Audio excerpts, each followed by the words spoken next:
আলাইকুম। দেখুন আমি আমি পরিশ্রম কেন করি জানেন? আমি সবসময় চেষ্টা করি আপনার ভাইয়ার পাশে থাকার জন্য, কারণ ছেলে মানুষ। আমি যদি সংসারটা একটু দেখাশোনা করতে পারি তাহলে ছেলে মানুষের অনেক কিছু সে এগিয়ে যেতে পারে, করতে পারে।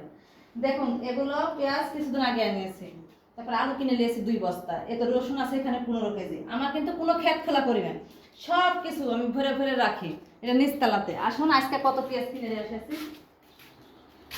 এই তো দেখুন এই ঘরে, এই তো দেখুন খাটের তলে, দেখুন এই তো খাটের তলে দেখুন কত পেঁয়াজ রেখেছি।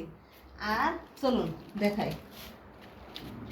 আর দেখুন এই যে কত পেঁয়াজ, আমি সংসারের যাবতীয় যা কিছু লাগে সম্পূর্ণ কিনে রাখার চেষ্টা করি।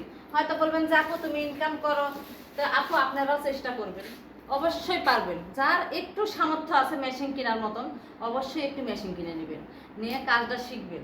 শেখার পরে দেখবেন ইনশাল্লাহ আপনার একটা সংসার চালানোর মতন টাকা আপনার কাছে হয়ে যাবে।